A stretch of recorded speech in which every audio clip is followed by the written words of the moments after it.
बिस्मिल्लाहिर्रहमानिर्रहीम। अस्सलाम वालेकुम नाज़रीन, आज की वीडियो में हम एक अहम तरीन टॉपिक के ऊपर बात करने जा रहे हैं और यह टॉपिक है तुर्की में वाक़े इस्तांबुल की आया सूफिया मस्जिद। आप जानते हैं कि चंद दिन पहले तुर्की की अदालत आलिया दानिशताए और तुर्की की जो हुकूमत है सदर रजब तैयब एर्दोगान की, उन्होंने ये एक तारीख़ी फ़ैसला लिया है कि आया सूफिया जिसे 1934 के अंदर म्यूज़ियम का दर्जा दे दिया था, उसका म्यूज़ियम का दर्जा हटाकर उसे मस्जिद का दर्जा दे दिया है। अब ये एक तारीख़ी फ़ैसला था और पूरी मिल्लत इस्लामिया ने इस फ़ैसले को तस्लीम किया और इसे वेलकम किया और तैयब एर्दोगान को सलाम पेश किया। और यकीनन ये फ़ैसला पूरे आलम इस्लाम के लिए ये बड़ी खुशी का बायस था। लेकिन चंद लोग ऐसे हैं जिनको ये फ़ैसला अच्छा नहीं लगा और उन्होंने इस फ़ैसले के ऊपर एतराज़ात उठाए हैं। इनमें सरफ़हरिस्त अमेरिका और उसके बाद यूरोपियन कंट्रीज़ और इसके साथ साथ चंद नाम नहाद मुसलमान जो अपने आप को सेकुलरिज़म के दाई समझते हैं और इस्लाम का एक सेकुलर चेहरा दिखाना चाहते हैं लोगों को, उनको भी तैयब एर्दोगान के और तुर्की की अदालत के इस फैसले के ऊपर एतराज़ात हैं। और हमारे हमसाया मुल्क के हिंदुओं को भी इस फैसले के ऊपर एक एतराज़ है। तो फिर मैंने मुनासिब समझा यहाँ पर कुछ हमारे अहबाब थे, उनकी मौजूदगी में हम एक वीडियो शॉट कर लें ताकि तमाम अहबाब को और एतराज़ करने वालों को उन एतराज़ात के जवाबात दे दें जो इस इशू के ऊपर उठे हैं। अब सबसे पहले तो मैं नाज़रीन आपको बताऊं कि ये एतराज़ात क्या हैं। सबसे पहला एतराज़ ये किया जा रहा है कि आया सूफिया हकीकत में एक चर्च था, तो मुसलमानों ने चर्च को मस्जिद बना दिया है। आया इस्लाम में एक चर्च को मस्जिद बनाना जायज़ है? दूसरा एतराज़, अमेरिकन फॉरेन सेक्रेटरी उन्होंने तुर्की को धमकी दी है कि आप तुर्की के अंदर आया सूफिया को मस्जिद बनाने से बाज रहें कि ये एक आलमी वर्षा है, आलमी वर्षे को मस्जिद नहीं बनाया जा सकता। ये अमेरिका का एतराज़ है दूसरा। और तीसरा एतराज़ ये है हमारे हमसाया मुल्क के हिंदुओं की तरफ से कि जी आपने तुर्की के अंदर एक चर्च को मस्जिद बना लिया है। अगर एक चर्च को मस्जिद बनाना जायज़ है तुम्हारे नज़दीक, तो फिर हम बाबरी मस्जिद को भी राम टेम्पल के अंदर तब्दील कर सकते हैं। यानी जिस तरह तुर्की के अंदर एक चर्च को मस्जिद बनाया गया है, इसी तरह हम ये हक रखते हैं कि हम इंडिया के अंदर बाबरी मस्जिद को जो है वो मंदिर बना दें। ये उनका एतराज़ है। और चौथा और आखिरी एतराज़ जो है वो सेकुलर जो मुसलमान हैं वो कर रहे हैं, उनका ये कहना है। और इनमें सरफ़हरिस्त एक आलमी स्कॉलर हैं जनाब शेख इमरान हुसैन साहब, जिन्हें बड़ी दुनिया सुनती है। उन्होंने ये एतराज़ किया है कि ये जो ईसाई हैं जिनका ताल्लुक़ आया सूफिया से है, जिनका ये चर्च था, ये ऑर्थोडॉक्स हैं। और ऑर्थोडॉक्स जो ईसाई हैं ये बड़े नेक लोग हैं, ये बड़े अच्छे लोग हैं, इनके साथ मुसलमानों को जंग करना ये ज़ेब नहीं देता। इस हवाले से उन्होंने कुरान की सूरत अल माइदा का भी हवाला दिया। तो ये चार बुनियादी एतराज़ात हैं इस हवाले से, और मैं एक एक करके इन चारों का जवाब आपकी खिदमत में पेश करता हूँ। यहाँ पर ऑडियंस भी हमारे कुछ स्टूडेंट्स और दोस्त मौजूद हैं, मैं इनसे बात करूँगा और हमारे नाजरीन हैं, आप भी हमारे साथ रहिएगा इस सारी गुफ्तगू के अंदर। इंशाल्लाह मैं कोशिश करूँगा कि इनका जवाब अपने इल्म के मुताबिक दे सकूँ, जो आपके लिए भी और हम सब के लिए भी तसल्ली बख्श हो। अब हम एक एक करके एतराज़ का जवाब देते हैं। पहला एतराज़ जो है, जी आपने आया सूफिया चर्च को मस्जिद बना दी है। क्या वाकई हमने चर्च को मस्जिद बनाया है? सुन लें, 1453 के अंदर सुल्तान मोहम्मद फ़ातेह ने कुस्तुनतुनिया यानी इस्तांबुल को फ़तह किया। इस्तांबुल को फ़तह करने के बाद उन्होंने आया सूफिया को मस्जिद का दर्जा दिया। 1453 से लेकर 1934 तक, ये एक सैकड़ों साल का अरसा है। इस सारे अरसे में आया सूफिया की हैसियत मस्जिद की रही, ये मस्जिद रही। उसके बाद 1934 के अंदर कमाल अतातुर्क ने इसे म्यूजियम का दर्जा दे दिया कुछ वजूहात की बुनियाद पर। तो अब उसकी हैसियत इस वक्त एक म्यूजियम की थी, हमने उसे म्यूजियम से मस्जिद बनाया है, म्यूजियम को मस्जिद का दर्जा दिया है, किसी चर्च को जो है वो मस्जिद का दर्जा नहीं दिया। यह पहला एतराज का जवाब हो गया। लेकिन इसी एतराज के ऊपर मजीद आगे एक और एतराज किया जाता है कि जी, और करने वाला एतराज कर भी सकता है कि बुनियादी तौर पर बेसिकली तो जो आया सूफिया था वो चर्च ही था, असल में तो चर्च था ना सुल्तान मोहम्मद फातेह के आने से पहले। तो जब बुनियादी तौर पर चर्च है तो उसका हुक्म चर्च का है। अब यह सुनिएगा, सुल्तान मोहम्मद फातेह ने जब कुस्तुनतुनिया को फतह किया है तो उसने इस आया सूफिया को खरीदा है।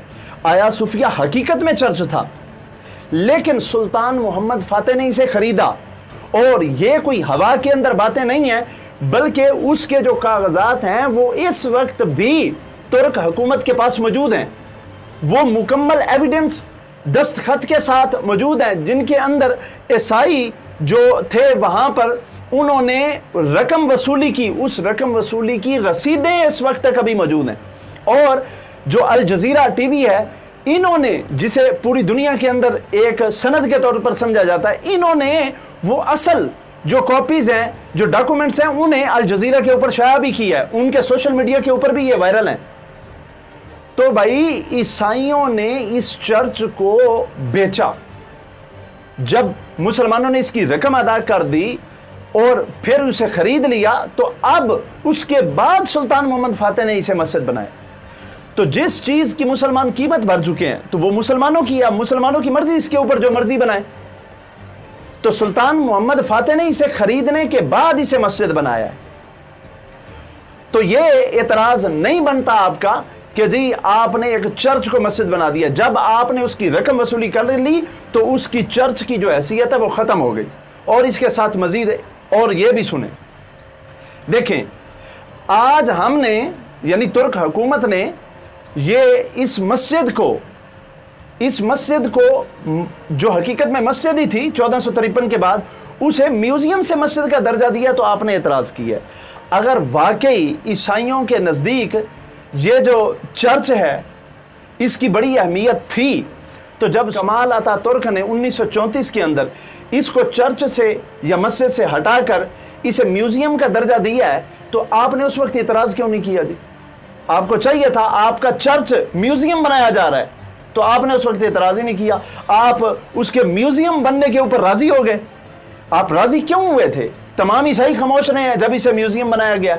वजह यह थी क्योंकि पैसे लेकर बैठे थे। और यह कोई नई बात नहीं है, यह ना समझे कि उस वक्त के ईसाइयों ने पैसे लिए हैं और अब ऐसा नहीं होता।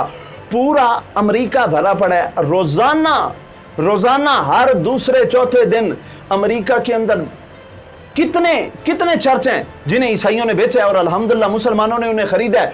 और उन जगहों को जहां पर ईसाइयों ने चर्च बेचे, मुसलमानों ने वहां पर मस्जिदें बनाई हैं। और ईसाई अमेरिका के अंदर चर्च को अभी भी ये मैं कितने आपको बता सकता हूं और उन लोगों से आपको मिलवा भी सकता हूं जिन्होंने चर्च खरीद कर मस्जिदें बनाई। और भाई तुम तो अपने ईसाई चर्चों को इस तरह से बेचते हो जिस तरह मंडी के अंदर खरबूजे बेचे जाते हैं। तुम्हारे नजदीक तो मजहबी इबादत खाना है, उसकी हैसियत सिर्फ इतनी है कि जब चाहे मर्जी बेच दिया। तो ये आपका तरीका पुराना भी था और अब भी है। और अगर किसी को इस पर यकीन नहीं होता तो अमेरिका से पता करा लें, जो मतलब इसके ऊपर सबसे ज्यादा एतराज कर रहा है। और भैया आपने बेचा है, जब बेच दिया तो आपका खत्म हो गया।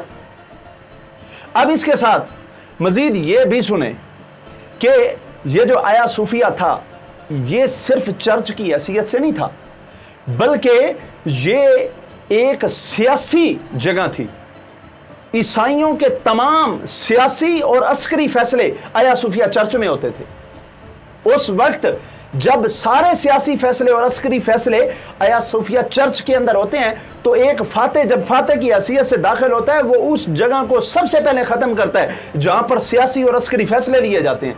तो सुल्तान मोहम्मद फातेह इसकी कीमत आपको ना भी देता, फिर भी एक फातेह की हैसियत से उसका ये हक बनता था, क्योंकि सिर्फ आपके चर्च की हैसियत नहीं थी, वो तो आपने उसे दारुल खिलाफा की एक मरकजी इमारत का दर्जा दिया हुआ था। तो सुल्तान मोहम्मद फातेह उसे वैसे भी खत्म कर सकता था, लेकिन आपने तो उसे बेचा है। जिस चीज को आप बेच चुके हैं वो आपकी है ही नहीं, तो आप उसके ऊपर एतराज क्यों कर सकते हैं? और फिर यह भी बताएं कि जब उसे म्यूजियम बनाया गया आप क्यों खामोश थे? आज म्यूजियम से मस्जिद बनाया है तो फिर सारे बोल रहे हैं, और जब उसे मस्जिद से म्यूजियम बनाया था उस वक्त किसी ने कोई एतराज नहीं किया। अब मैं आता हूं दूसरे एतराज के ऊपर जो अमेरिकन फॉरेन सेक्रेटरी ने किया है। उन्होंने धमकी दी है, और भाई तुर्की को धमकी देने से पहले आपको अपने गिरबानों में अपने मुल्क के हालात और वाक़यात देखने चाहिए। आप धमकी देने की पोजीशन में भी हैं, आप तुर्की को धमकी दे रहे हैं जी, और आप कह रहे हैं आलमी वर्षा है। अगर ये मस्जिद आलमी वर्षा है तो ये मुसलमानों के नज़दीक भी आलमी वर्षा है। आपको किसी ने रोका है कि आप तुर्की के अंदर सैरो सियाहत के लिए नहीं जा सकते? बल्कि जो तुर्की के सदर हैं और तुर्की की जो अदालत है उन्होंने ये इजाज़त दी है कि जो नमाज के औकात होंगे उनमें नमाज के औकात के अंदर आया सूफिया के अंदर नमाज होगी। उसके अलावा क्योंकि वाकई ये एक आलमी वर्षा है तो उन्होंने ये इजाज़त दी है किसी मजहब का बंदा, कोई भी बंदा आया सूफिया के अंदर जाकर उस तारीखी वर्षे को देख सकता है। तो इस्लाम इस हवाले से बड़ा फराग दिल है, उन्होंने रोका ही नहीं है। बल्कि सदर रजब तैयब अर्दवान साहब ने दो तरह की कैटेगरीज बनाई हैं। उन्होंने जो उनकी वजारत मजहबी अमूर है उनको नमाज और इससे रिलेटेड जिम्मेदारियां दी हैं, और उनकी जो कल्चरल जो सकाफती वजारत है उन्हें यह कहा है कि जो विजिटर्स यहां पर आएंगे उनके तमाम मामलात अब आप देखेंगे।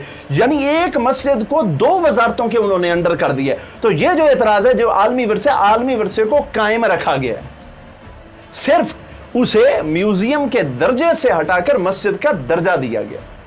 और फिर अभी जो तीसरा एतराज है जो हमारे हमसाया ममालिक के दोस्त कर रहे हैं, उनका यह एतराज जो है जी, अगर तुर्की के अंदर आया सूफिया जो एक चर्च था उसे मस्जिद बना दी है तो हम बाबरी मस्जिद को भी जो है वो मस्जिद से हटाकर राम टेंपल यानी राम मंदिर में तब्दील कर देते हैं, तो ये हमारा हक है।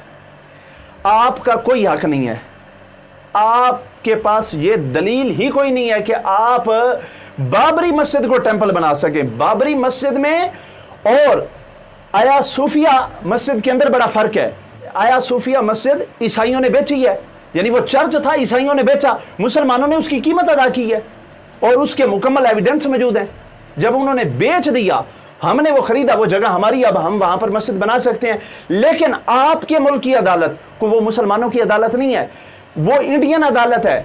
इंडियन अदालत ने यह फैसला किया है और ये डॉक्यूमेंटेड है, ये पूरा इंडिया जानता है कि इंडिया की अदालत ने यह फैसला किया है कि जिस जगह पर बाबरी मस्जिद बनाई हुई है वहां पर इससे पहले कोई मंदिर नहीं था। ये मेरा फैसला नहीं है, ये आपकी अदालत ने कहा है। वहां पर कोई पहले मंदिर नहीं था, वो शुरू से ही वहां पर मस्जिद थी।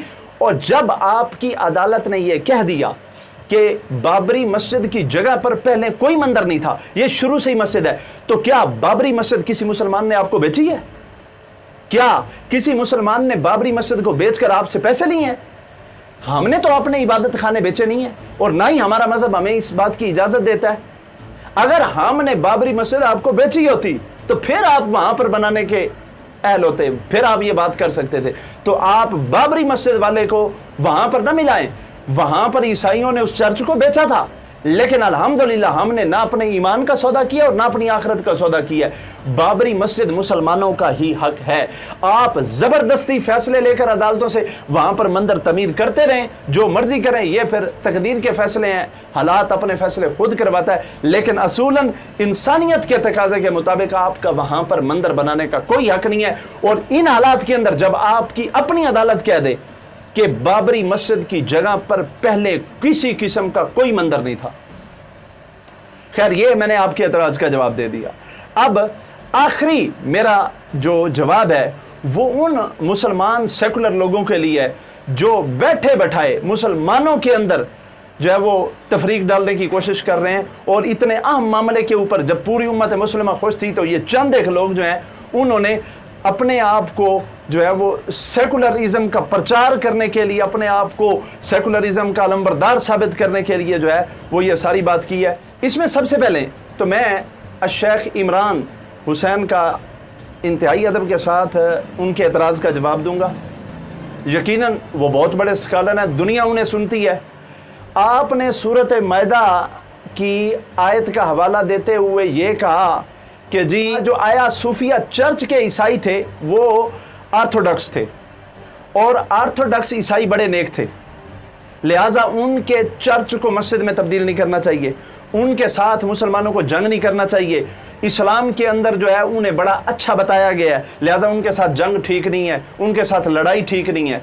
जनाबे वाला, जिस आयत का आपने हवाला दिया है उससे अगली आयत के अंदर इन ईसाइयों की वजाहत की गई है कि जो ईसाई अच्छे हैं उनकी पहली खूबी ये बताई गई है कि वो मगरूर और मुतकब्बिर नहीं है, और ये भी साथ फरमाया गया कि वो मगरूर और मुतकब्बिर भी नहीं है और वो नेक भी हैं।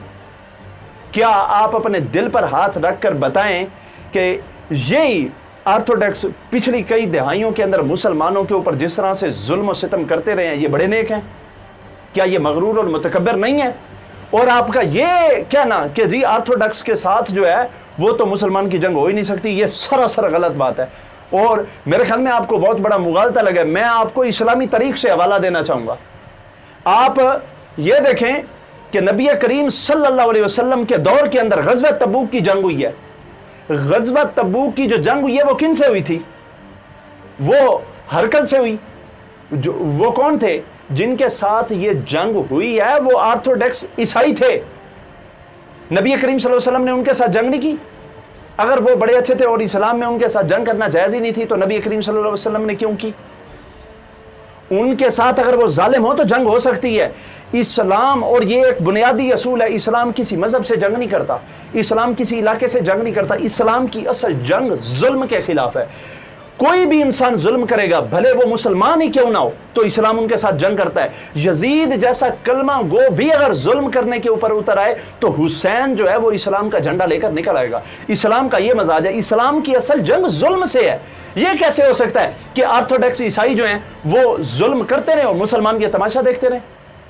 ऐसा नहीं हो सकता।